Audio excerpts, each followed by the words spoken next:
Hello everyone, welcome to विश्वास YouTube channel. Friends, इस video में हम लोग परसेंटेज टॉपिक को डिस्कस करना शुरू करेंगे। परसेंटेज को बेसिक से लेके थोड़े मॉडरेट लेवल तक जाएंगे। थीम वही है कि हमें अपना टाइम बचाने के लिए ओरल कैलकुलेशन करनी है, स्पीड बिल्डिंग करनी है, ट्रेडिशनल मेथड से हटके कॉन्सेप्ट्स पे हमें ज्यादा फोकस करना है और उनका एप्लीकेशन करना है।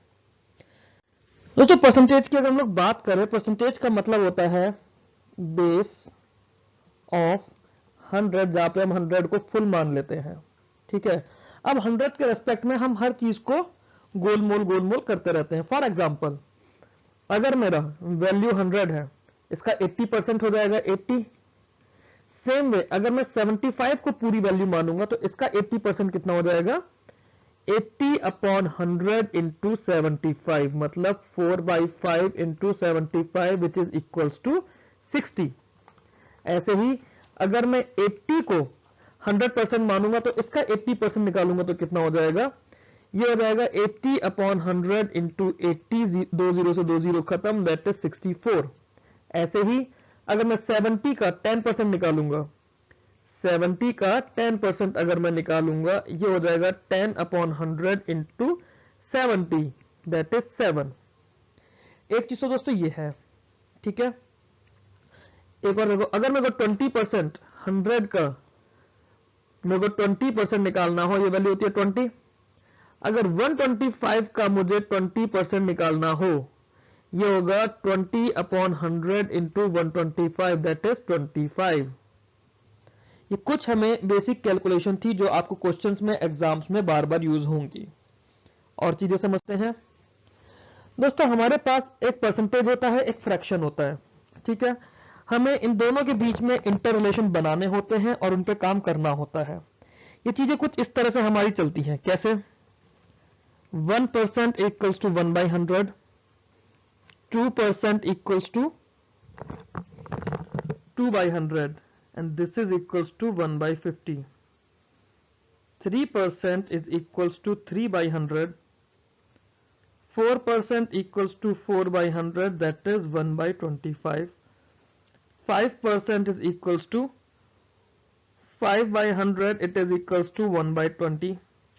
अगर मुझे फ्रैक्शन को परसेंटेज में बनाना है तो मैं फ्रैक्शन को 100 से मल्टीप्लाई कर दूंगा। 1/2 into 100, this is 50%। 1/3 into 100, this is 33, 1/3 और 33.33%।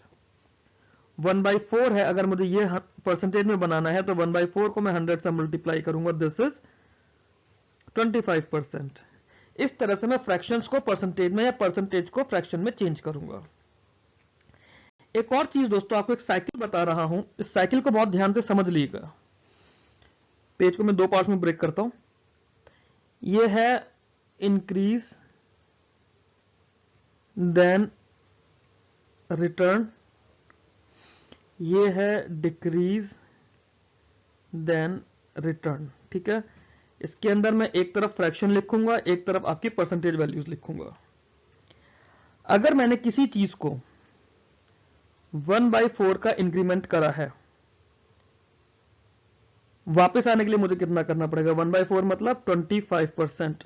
अगर मैं किसी चीज को 25 ये मैं इंक्रीज कर रहा हूं, ये मैं वापस ला रहा हूं, किसी चीज को 25% बढ़ाऊंगा, ठीक है, तो उसे वापस करने के लिए मुझे 1/5 कम करना पड़ेगा या फिर 20% कम करना पड़ेगा। अगर मैं किसी चीज को 1/5 बढ़ाऊंगा, मतलब 20% बढ़ाऊंगा, उसे मुझे वापस ओरिजिनल पर लाने के लिए 1/6 कम करना पड़ेगा, मतलब 16.66% कम करना पड़ेगा। अगर मैं किसी चीज को 1/6 बढ़ाऊंगा तो मुझे उसे वापस लेकर आने के लिए, ओरिजिनल पोजीशन पर लाने के लिए 1/7 कम करना पड़ेगा। अगर मैं किसी चीज को 1/7 बढ़ाऊंगा तो 1/8 कम करना पड़ेगा। ऊपर एक चीज छूट गई, अगर मैं किसी चीज को 1/3 बढ़ाऊंगा तो उसे वापस करने के लिए मुझे 1/4 कम करना पड़ेगा। कैसे होगा ये मैं आपको अभी एग्जाम्पल और क्वेश्चंस के थ्रू समझाऊंगा। पहले हम ये चीज समझ ले कि हमारा इंक्रीमेंट देन वापस, डिक्रीमेंट देन वापस करने में क्या होता है। इन्हीं पॉइंट्स को मैं आपको एग्जांपल से समझाऊंगा। डिक्रीमेंट में भी एक बार देख लेते हैं। अगर हमने किसी चीज को 1/3 से कम करा है तो वापस लाने के लिए हमें उसे 1/2 से बढ़ाना पड़ेगा। अगर हमने किसी चीज को 1/4 से कम करा है उसे वापस लाने के लिए 1/3 से बढ़ाना पड़ेगा। अगर हमने किसी चीज को 1/5 से कम करा है उसे वापस लाने के लिए 1/4 से बढ़ाना पड़ेगा। किसी चीज को 1/6 से कम करा है तो इसे वापस लाने के लिए 1/5 से बढ़ाना पड़ेगा। अब इसको समझने की कोशिश करते हैं। एक नंबर मैंने आपको ले दिया 100, दूसरे कलर से लिख लेते हैं, मैरून से लिख लेते हैं। 100 आपको एक नंबर मैंने दे दिया। अगर मैंने 100 को 25% बढ़ाया है, मेरी वैल्यू हो जाएगी 125। 125 को वापस 100 बनाने के लिए मुझे 20% कम करना पड़ेगा। मतलब अगर मैंने 100 को 1/4 बढ़ा दिया है तो वैल्यू 125 हो गई। 125 को वापस 100 पे लाने के लिए मुझे उसे 1/5 कम करना पड़ेगा। ऐसे ही 100 को अगर मैंने 1/5 बढ़ा दिया है, 1/5 मतलब 20%, तो वैल्यू 120 हो जाएगी। फिर 120 से वापस उसे 100 पे लेकर आने के लिए 20 कम करना पड़ेगा। वो 20 होगा 1/6 मतलब 20/120। ऐसे ही अगर मैंने 100 को 1/6 टाइम्स बढ़ाया है तो उसे वापस 100 पे लेकर आने के लिए 1/7 टाइम्स कम करना पड़ेगा। यहां समझते हैं। अगर इसी 100 को मैंने 1/3 टाइम्स कम कर दिया है, 1/3 टाइम्स कम करूंगा तो मेरा हो जाएगा 66.67। इसे वापस 100 बनाने के लिए हाफ मेरे को बढ़ाना पड़ेगा। जो हाफ बढ़ेगा 66.67 का मतलब 33.33 बढ़ेगा। अगर 1/4 कम करा है मैंने 100 का, मतलब वैल्यू मेरी 100 से 1/4 25 कम होकर 75 रह गई। तो 75 को वापस 100 बढ़ाने के लिए मुझे 1/3 बढ़ाना पड़ेगा। 1/3 होगा 75 का, 75 का 1/3 होता है 25। वही 25 वापस डालूंगा तो 100 बनेगा। अगर मैंने 20% कम करा है या 1/5 कम करा है 100 पर, तो मेरे पास वैल्यू हो जाएगी 80। 80 से वापस 100 पे लेकर आने के लिए मुझे 80 का 1/4 ऐड करना पड़ेगा। अगर 100 को मैंने 1/6 टाइम्स कम करा है तो उसे वापस 100 बनाने के लिए 1/5 टाइम्स बढ़ाना पड़ेगा। ये कुछ कैलकुलेशन है जो क्वेश्चंस में हम जगह जगह परसेंटेज में, प्रॉफिट लॉस में, मिक्सचर्स में जगह जगह हम लोग यूज करेंगे। आगे देखते हैं। ये तो चीज दोस्तों ये थी, ठीक है। अब कुछ क्वेश्चन देखने की कोशिश करते हैं। उन क्वेश्चंस के थ्रू बाकी कॉन्सेप्ट हम लोग समझेंगे। किसी नंबर को 20% पहले बढ़ा दिया है, फिर हमने 20% कम कर दिया, तो हमें बताना नंबर कितना है, ठीक है। एक तो दोस्तों उसका फॉर्मूला होता है कि जब भी सेम परसेंट से कम या ज्यादा और कम करते हैं तो चेंज आता है r² अपॉन 100 का, where r is the percentage. मतलब 20 इंटू 20 अपॉन 100 चेंज आ गया 4% का। ये नंबर तो इजी था। हमें अपना ओरल कैलकुलेशन भी समझना है, क्योंकि ये जब आगे कॉन्सेप्ट में लगेगा तो वहां पे फॉर्मूला आप नहीं लगा पाएंगे, क्योंकि हमें लगाने की जरूरत नहीं पड़ेगी। हम ओरली करेंगे, बड़ा कॉन्सेप्ट होगा, बड़ा सवाल होगा। सोचना सीखो। नंबर है वैल्यू 100, कोई भी नंबर है ना, हमने 100 मान लिया। 100% पे हम 100 पे काम करेंगे ज्यादातर। उसे हमने 20% बढ़ाया, वैल्यू कितनी हो गई? वैल्यू हो गई 120। अब 120 को हमने 20% कम करा। 120 का 20% कितना होगा? प्रैक्टिस करोगे तो आपको पता चलेगा। 12 टू 24, तो 24 होता है। निकालने के लिए 20 अपॉन 100 इंटू 120, 0 से 0 कटे, 12 दूनी 24। 120 में से 24 कम करेंगे।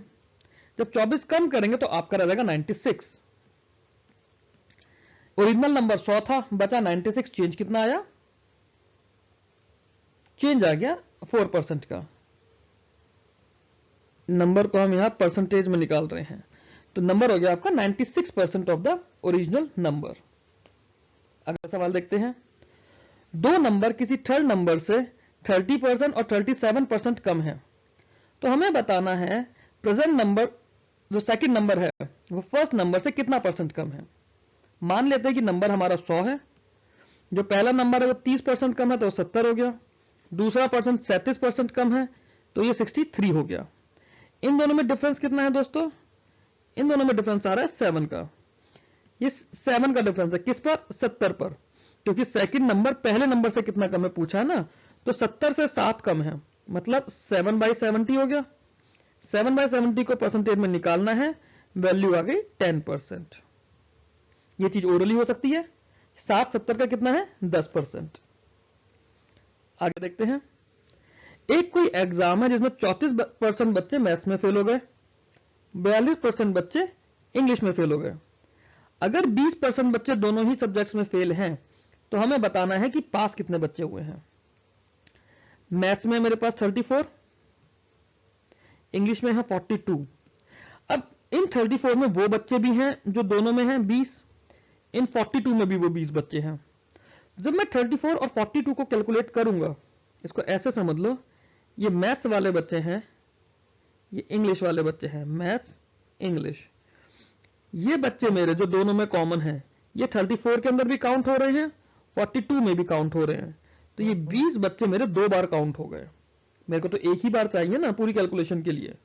पूरी कैलकुलेशन के लिए मुझे ये पार्ट चाहिए, ये पार्ट चाहिए और ये पार्ट चाहिए। 34 और 42 ऐड करने में ये पार्ट 2 बार काउंट हो गया, तो मैं एक बार माइनस कर देता हूं, -20 कर दिया। 34 और 42 76, 76 में से 20 का 56, 56% बच्चे हैं जो मैथ्स या इंग्लिश में फेल हो रहे हैं। पास होने वाले कितने हो जाएंगे? टोटल तो 100% होता है, 100% में से 56 माइनस कर दोगे, 44% इसका आंसर आ जाएगा। इजी है, आई होप क्लियर हुआ है। अगला सवाल देखते हैं। नए बजट में चावल का प्राइस बढ़ाकर 25% बढ़ा दिया है, तो बोला गया है कि 1% अपना कंजम्पशन कितना कम करे कि उसका एक्सपेंडिचर इंक्रीज ना हो। दोस्तों, इसको हमें ट्रेडिशनल मेथड से नहीं करना, हमें इसके अंदर कोई फॉर्मूला नहीं लगाना। इसके अंदर जो चीज हमें चाहिए हमने ऑलरेडी समझ ली है। अगर हम 25% बढ़ाएंगे, मतलब 1/4 बढ़ाएंगे, तो वापस आने के लिए हमें 1/5 करना पड़ेगा, जो आपको शुरू में बताया था मैंने। 1/5 वापस आने के लिए करना पड़ेगा, मतलब 20% हमें कंजम्पशन कम करना है, एक्सपेंडिचर सेम रहेगा। बस इतना सा सवाल है। अगला देखते हैं। किसी मशीन की वैल्यू 10% के रेट पे डेप्रिशिएट होती है पर एनम, उसकी प्रेजेंट वैल्यू 1,62,000 है, तो 2 साल पहले वैल्यू क्या थी? दोस्तों, फॉर्मूला इसका होता है, जो फाइनल वैल्यू है डेप्रिसिएशन के केस में, वो होती है initial value 1 minus rate upon 100 इसकी पावर टाइम। जैसे कंपाउंड इंटरेस्ट का फॉर्मूला होता है, वैसे ही ये डेप्रिसिएशन का फॉर्मूला होता है। हमें ये फॉर्मूला नहीं लगाना है, हम सीधे मानेंगे कि वैल्यू उसकी 100% थी, पहले साल कम हुई है, हमें ओरली करना है, मैं बस सामने लिखूंगा आपको समझाने के लिए। हमने माना कि वैल्यू 100% थी, अब क्या होगा, पहले साल में उसकी 10% कम हुई तो वैल्यू 90% रह गई।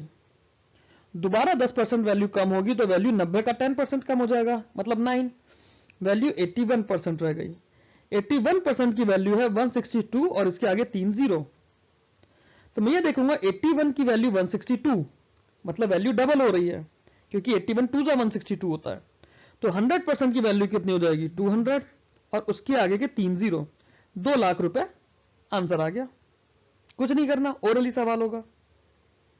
यहां जो सवाल ओरली आप करोगे, ये आपकी कैलकुलेशन स्पीड बिल्ड करेगा, ये आपको प्रॉफिट लॉस में, SICI में, या बाकी जो भी आपके चैप्टर्स आएंगे, टाइम एंड वर्क आएगा, पाइप एंड सिस्टर्न आएगा, टाइम स्पीड डिस्टेंस आएगा, हर जगह यही चीज आपकी आदत बनाएगी क्वेश्चंस को जल्दी करने की। DI तो इसकी हेल्प से बहुत इजीली आपका होने लग जाएगा।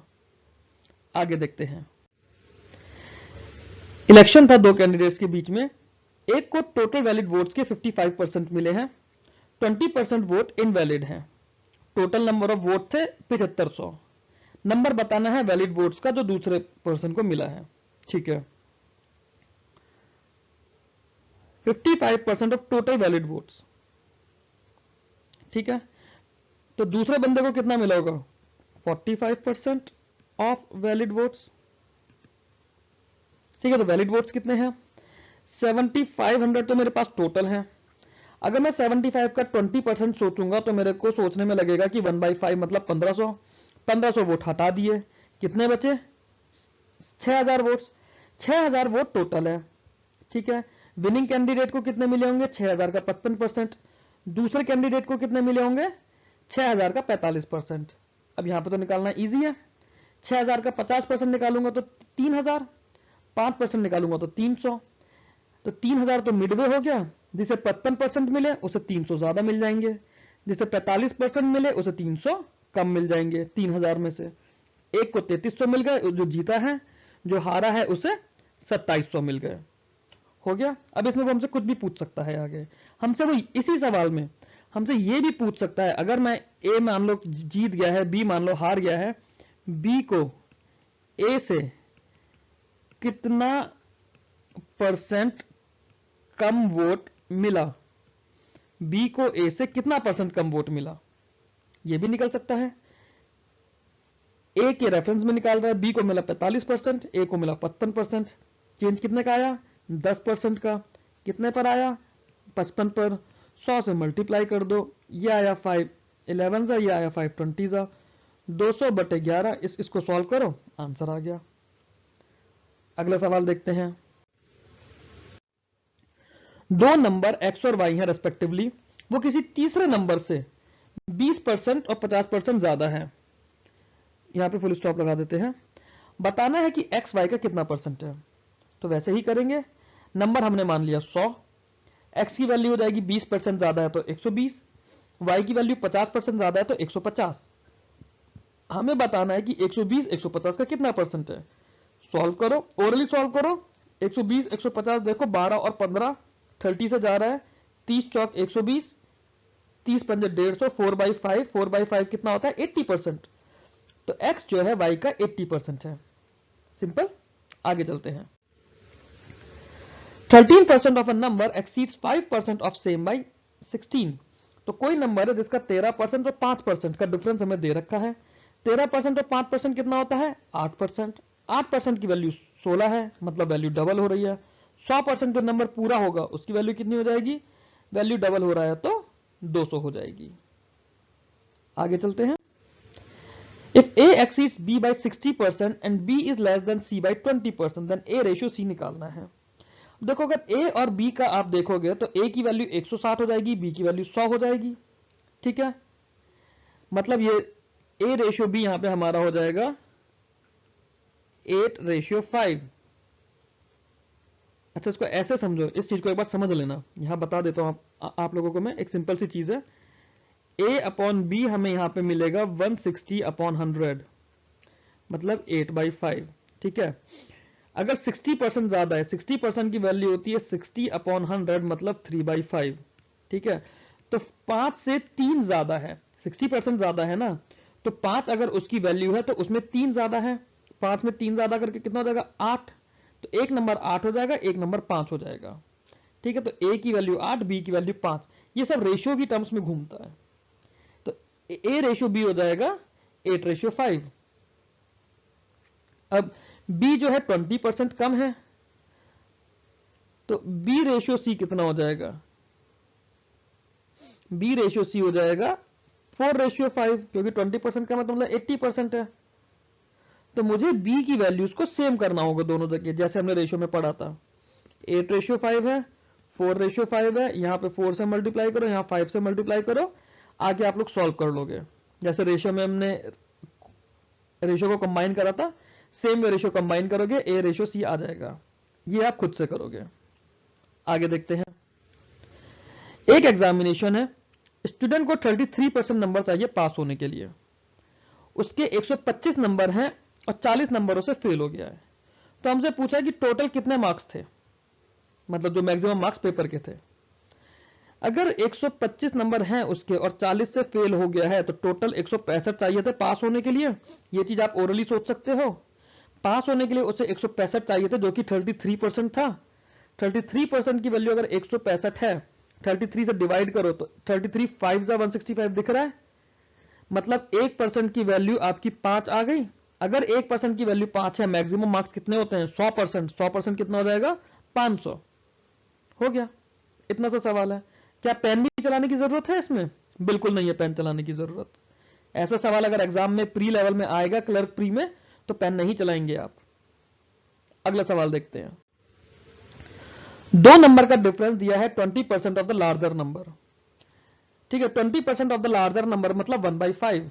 ठीक है, अभी मैंने पीछे एक बात बताई थी, अगर जैसे 1/5 है, यहां पर भी इसे समझ लीजिए। 1/5 है, 1/5 का डिफरेंस है। ठीक है, दो नंबर के बीच का डिफरेंस 1/5 है। मतलब अगर मैं एक नंबर को 5 मान लूं, तो दूसरा नंबर माइनस करने पर 1 आया होगा। तो दूसरा नंबर निकालने के लिए इसको ऐसे समझो, जैसे अगर a minus B is equal to C है तो a minus C is equal to B होता है, बस वही चीज है। दूसरा नंबर निकालने के लिए मैं 5 में से 1 माइनस कर दूंगा, 4 आ गया। तो एक नंबर मेरा 5 हो गया, एक नंबर 4 हो गया। स्मॉलर नंबर की वैल्यू 20 दी हुई है, मतलब 4 की वैल्यू 20 है, तो 5 की वैल्यू कितनी हो जाएगी, 25 हो गया। आगे देखिए 12, देखो एक नंबर 80% है दूसरे नंबर का, ठीक है, और उन दोनों के स्क्वायर्स के सम का 4 टाइम्स 656 है। दोस्तों जब मैं 4 टाइम्स को 656 देखूंगा ना, मैं डायरेक्ट इसे मन मन में 4 से डिवाइड कर दूंगा, ये वैल्यू मेरी आ जाएगी 164। 164 ये जैसे ही आया और मैं देखूंगा कि ये दो नंबरों का स्क्वायर का सम है।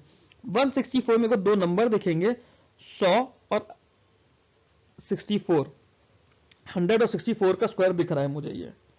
आगे मैं देखूंगा कि मेरे को उसमें बोला कि एक दूसरे नंबर का 80% भी होगा, मतलब 10 का स्क्वायर है ये 8 का स्क्वायर है। ये सब मैं ओरली सोचूंगा इस सवाल को देखकर। ये 80% भी है तो यही मेरे नंबर्स हो गए, 10 और 8, यही नंबर्स है। अगर इसमें ऑप्शन दिए होते तो आप ऑप्शन में वैल्यू रखकर देख लेते। अगला सवाल देखते हैं। दो नंबर हैं a एंड b और वो इस तरह से है कि 5% ऑफ a जो है वो 4% ऑफ b, इनका सम ये 2/3 है 6% ऑफ a और 8% ऑफ b के सम के बराबर। तो a रेशियो b निकालना है। ये कुछ हम इस तरह से करेंगे, जब परसेंटेज में है तो दोनों तरफ जब इक्वल हम दे रहे हैं तो दोनों तरफ में डिवाइड बाय 100 कैंसिल हो जाएगा। हम इसे करेंगे 5a plus 4b it is equals to 2/3 2/3 of 6a plus 8b। इसको आप फर्दर सॉल्व करोगे, 15a plus 12b it is equals to 12a plus 16b। a और b एक साइड और b दूसरी साइड कर लोगे, डिवाइड कर लोगे, आंसर आ जाएगा। ये कैलकुलेशन मैं नहीं करा रहा हूं। अगर ये कैलकुलेशन आपको नहीं आती है तो आप मेरे को अलग से बताइए, फिर मैं दूसरे कुछ वीडियोस बिल्कुल बेसिक से ऐसी कैलकुलेशन के लिए आपके लिए बनाऊंगा। अभी हम आगे चलते हैं क्वेश्चन नंबर 14 की तरफ। 3 कैंडिडेट्स ने इलेक्शन लड़ा है। एक को 1136 वोट्स मिले, एक को 7636 वोट मिले, एक को 11628 वोट मिले। बताना है कि विनिंग कैंडिडेट को कितने वोट्स मिले हैं परसेंटेज में। ये बताएंगे विनिंग कैंडिडेट को मिले 11628। टोटल वोट का परसेंटेज निकालोगे तो सबको ऐड कर दोगे, 1136 प्लस 7636 प्लस 11628, इसको 100 से मल्टीप्लाई कर दोगे, ऐड करोगे, 6 और 6 12, 8 20 का 0, 2 और 3 5 और 3 8 और 10 का 0, 1 और 1 2 और 6 8 और 6 14 का 4 हासिल 1, 1 और 1 2 और 7 9 और 11 20। ये हो गया 20,400। ये हो गया 11628 इंटू 100, ये खत्म। 204 से इसे फर्दर डिवाइड करोगे, आपका आंसर आ जाएगा। आगे देखते हैं। पॉपुलेशन ऑफ टाउन जो है बड़ी है 17,500 से 262,500, सॉरी 175,000 से 262,500 इन अ डिकेड, मतलब 10 साल में। Average percentage increase of population per year हमसे इसमें पूछा गया है। दोस्तों देखो 175 से हमें जाना है 262.5। आप कैसे जाओगे? मैं ओरली कैलकुलेट करूंगा। सबसे पहले मैंने 25 ऐड करा, 200 पहुंचा, 25 ऐड करके 62.5 ऐड करा। 25 और 62.5 ऐड करना मेरे लिए इजी है कि ये मेरा 87.5 हो गया। जैसे ही मैं ये 87.5 और 175 देखूंगा, मैं ये देखूंगा कि 175 का आधा होता है। ये आधा होने का मतलब है 50%, मतलब 50% बड़ा है। 50% बड़ा है 10 साल में। Average percent increase per year पूछा है। 10 साल में अगर 50% है तो पर ईयर कितना हो जाएगा? 50/10 मतलब 5%। ये सब आपको लिखना नहीं है, ये सब आपको मुंह जबानी करना है जैसे जैसे मैं बोल रहा हूं। एक बार वीडियो देखने के बाद दोबारा आप इसी तरह से इन सवालों को बोलिए, बोल बोल के करो, ऐसे ही बिना पेन चलाए, या फिर अगर पेन चला के लिख रहे हो तो जो लिखा है उसे रीड करो। व्हाट्सएप पर, टेलीग्राम पे मेरे को ऑडियो में भेजो, खुद का आपका कॉन्फिडेंस बिल्ड होगा। कुछ करेक्शन करना होगा तो मैं आपको करेक्शन करवा दूंगा। कैलकुलेशन ओरली करनी है। आगे देखते हैं। Student multiplied a number by 3 instead of 5 by 3. What is the percentage error in the calculation? ठीक है, स्टूडेंट को किसी नंबर को मल्टीप्लाई करना था, मान लीजिए कोई नंबर था 1, क्योंकि फ्रैक्शन की बात हो रही है यहाँ पे, उसे 5 by 3 से मल्टीप्लाई करके नंबर बनाना था 5 by 3। उसने क्या बना दिया, उसने 1 को 3 से मल्टीप्लाई करके बना दिया 3। पूछा है परसेंटेज एरर कितना आया है, हमें 5 by 3 चाहिए था, ठीक है, हमें मिला कितना 3। अगर मैं दोनों का चेंज निकालूं 5 by 3 इसमें से माइनस कर दूं तो मेरे पास आ जाएगा 4 by 3, 4 by 3 आ जाएगा। 4 by 3 का मेरे पास चेंज आया है, 4 by 3 का चेंज आया है 5 by 3 पर, 3 से 3 खत्म होगा, 4 by 5 का चेंज आया है। ये 4 by 5 का चेंज कितना आया, 80% का चेंज आया है कैलकुलेशन में। आई होप आप मेरी स्पीड के साथ मैच कर रहे हैं, आपको समझने में दिक्कत नहीं हो रही है। यहां तक अगर आपको लगा है कि मैं ज्यादा फास्ट चला हूं तो एक बार वीडियो को दोबारा देखिए इस पॉइंट से, फिर आपको ऐसा नहीं लगेगा अगले क्वेश्चन से। एक टेम्पो को इंश्योर करा है to the extent of 4% of its original value, premium on it at the rate of 1.3% amounts to 910, the original value of the tempo is. अब देखो मैं यहां देखूंगा कि 1.3% जो है, 1.3% की वैल्यू 910 है, ये तो मुझे दिख रहा है। 1.3 और 910, 1.3 और 91 रिलेटेड है ना, 7 से मल्टीप्लाई करते हैं तो 1.3% 910 है, तो 1% की वैल्यू 700 हो जाएगी, 700 हो जाएगी ना। अच्छा, अब 1.3% की वैल्यू अगर 700 है तो 4% की वैल्यू, 4% की वैल्यू हो जाएगी 2800, ठीक है।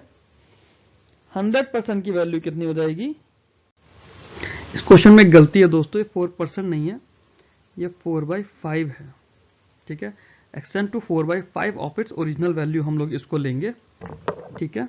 अब यहां से हम इसको करेंगे, जो 1.3% से हमने निकाला था 1% की वैल्यू हो गई है हमारी 700, ठीक है। 1% इज 700, ठीक। अब जो 80% हम निकालेंगे, जो 4/5 हम निकालेंगे, 4/5 की वैल्यू, ठीक है। 700 जो है, 700 का जब हम 100% निकालेंगे दैट इज 70,000। ये 70,000 जो है ये 4/5 की वैल्यू है। 4/5 जो 80% तक हमने उसको इंश्योर करा है। मान लो कि आपका ऑटो 10 लाख रुपए का है, ठीक है, आपका टेम्पो 10 लाख रुपए का है, आपने उसे 8 लाख का उसका इंश्योरेंस करा है। उस 8 लाख पे आप 1.3% अमाउंट दे रहे हो 910 रुपए, ठीक। मतलब 910 रुपए 1.3% आपने निकाला, 1% की वैल्यू 700, तो जो 100% आपने निकाला ये 70,000 निकला। ये 70,000 उस वैल्यू का था, तो हमारे 10 लाख वाले केस में हमने माना कि 70% तो हमारे चलता।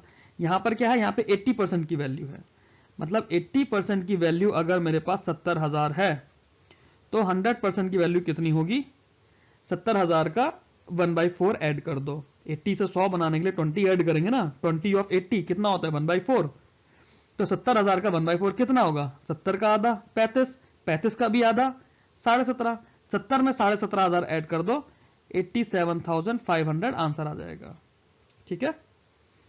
आगे करते हैं, ये वाला सवाल देखिए। इसमें दिया है कि अगर वीट की ग्राइंडिंग में 15% लॉस हो जाएगा तो मैं 30 लाख टन वीट एक्सपोर्ट कर सकता हूं। अगर 10% लॉस होता है तो मैं 40 लाख टन एक्सपोर्ट कर सकता हूं। मतलब अगर मेरा लॉस 5% का चेंज आया तो मेरा एक्सपोर्ट में 10% की वैल्यू आ जाएगी, मतलब सॉरी 10% कह रहा हूं, 10 लाख टन की, 5% की वैल्यू हो गई 10 लाख टन, ठीक है। तो 100% की वैल्यू कितनी हो जाएगी, डबल कर देंगे, 200 लाख टन। आ गया आंसर। कंट्री में तो 100% ही वीट बनेगा ना, 100% वीट बनेगा। इस सवाल में क्या है, एक कोई कॉम्पिटिटिव एग्जाम है, स्टेट ए से 6% बच्चे सेलेक्ट हुए हैं, ठीक है। स्टेट बी से भी उतने ही बच्चे अपीयर हुए थे जितने ए से हुए, बट स्टेट बी से 7% सेलेक्ट हुए हैं, ठीक है। अच्छा, ये भी बोला गया कि जो स्टेट बी से सेलेक्ट हुए वो 80 बच्चे ज्यादा हैं as compare to state A. तो दोनों तरफ से बराबर बच्चे सेलेक्ट हुए थे, सॉरी अपीयर हुए थे। एक जगह से 6% आए, एक जगह से 7% आया, तो 1% का चेंज आया। वो 1% का चेंज इसमें 80 डिफाइन है। अगर 1% का चेंज 80 है, मतलब 1% 80 है, तो 100% कितना हो जाएगा 8000। अब अगर इसमें पूछ रहा है कि number of candidates appear from each state, 8,000 हो जाएंगे। अगर पूछता कि टोटल कितने बच्चे अपीयर हुए हैं स्टेट ए और बी से मिला के, तो 16,000 हो जाता। सीधा सा सवाल। पेन उठाना है? बिल्कुल नहीं उठाना। अगले सवाल पर चलते हैं। एग्जामिनेशन में 80% कैंडिडेट पास हुए इंग्लिश में, 85% कैंडिडेट पास हुए मैथमेटिक्स में, 73% कैंडिडेट थे जो दोनों सब्जेक्ट में पास हुए हैं। तो फेल्ड बताओ कितने हुए हैं। दोस्तों ऐसे ही एक सवाल हम लोगों ने थोड़ी देर पहले करा था, उसमें हमने फेल करा था और पास वाले बच्चे बताए थे। मान लेते हैं कि ये बच्चे मेरे इंग्लिश के हैं 80, ये बच्चे मेरे मैथ्स के हैं 85, टोटल कितना हो गया मेरे पास 165। अब दोस्तों 165 के अंदर ये बच्चे भी हैं, ये वाले बच्चे भी हैं, ये वाले बच्चे भी हैं, तो ये बच्चे 2 बार काउंट हो गए हैं। 2 बार कितने 73। तो 165 में से मैं 73 माइनस कर दूंगा, ये मेरे पास आएगा 165 में से 73 माइनस करो, पहले 65 माइनस करो तो कितना आएगा 100 आएगा, 8 और माइनस कर दो कितना आएगा 92। तो 92% बच्चे जो हैं वो पास हैं आइदर इंग्लिश और मैथ्स में। दोनों सब्जेक्ट में फेल होने वाले कितने हैं 100 में से आप 92 माइनस कर दोगे, आपका आ जाएगा 8% आंसर। ये सब ओरली आपको करना है। अगला सवाल देखते हैं। किसी कमोडिटी का प्राइस 50% बढ़ गया है, तो by what fraction must it consumption be reduce. अब देखो 100 वैल्यू थी, 50% बढ़ गया है तो 150 हो गई। 150 से वापस हमें 100 पर आना है। हमने पीछे भी एक ऐसा करा था। तो 150 से 100 पर आने के लिए क्या करेंगे, हम जब बढ़ा रहे थे फिर वापस आने के लिए हमारा फ्रैक्शन डिनोमिनेटर का बढ़ता जा रहा था। 1/2 अगर हमने बढ़ाया है तो वापस आने के लिए 1/3 हो जाएगा। परसेंटेज में पूछता तो 33.33%, फ्रैक्शन में पूछेगा तो 1/3। अगला सवाल देखते हैं। Price of a sugar is reduced by 20%, now a person can buy 500 gram more sugar for ₹36। Original price of the sugar पर केजी हमें बताना है। ठीक है, शुगर का प्राइस कितना है इसमें हमें नहीं पता, हमें सिर्फ इतना बोला है कि 20% कम हो गया है। अब पर्सन 500 ग्राम ज्यादा शुगर खरीद सकता है 36 रुपए में। पहले मान लो वो 36 रुपए की जितनी भी चीनी खरीद रहा था, अब जब 20% कम हो गया है, ठीक है, तो वो उतनी चीनी खरीदने के लिए उसके 20% रुपए कम लगेंगे। 36 का 20% हो जाता है दोस्तों 7.2, तो अब उसके 7.2 रुपए बच गए। इसमें बोला है कि अब 36 रुपए में वो आधा किलो चीनी ज्यादा खरीद सकता है, मतलब जो 7.2 रुपए बचे उसके, इसके अंदर वो आधा किलो चीनी और खरीद रहा है। ठीक है, अभी जो आधा किलो चीनी का 7.2 रुपए रेट है, ये कब है, ये तब है जब 20% प्राइस कम हुआ है। अगर 20% प्राइस कम नहीं हुआ होता तो ये आधा किलो चीनी नहीं खरीद पाता। आगे समझते हैं क्वेश्चन को। हमने निकाल दिया 7.2 रुपए में आधा किलो खरीद रहा है, तो पूरा खरीदने के लिए उसके कितने रुपए लगेंगे, पूरा खरीदने के लिए उसके लगेंगे 1 किलो खरीदने के लिए 14.4। अब हमसे पर केजी क्योंकि पूछा इसलिए हमने 1 किलो निकाल दिया। अब वो नया प्राइस जो है 1 किलो शुगर का 14.4 आया है। 14.4 कब आया है, 20% कम होने पर। अगर उसे ओरिजिनल प्राइस चाहिए था तो जब 20% कम करते हैं दोस्तों, तब बढ़ाते कितना है, तब हम 25% बढ़ाएंगे। मतलब 14.4 का 25% निकाल के ऐड कर दो। 14.4 का आधा भी हमने देखा था 7.2, 7.2 का भी आधा कर दो 3.6, 14.4 में 3.6 ऐड करोगे तो वैल्यू हो जाएगी 18।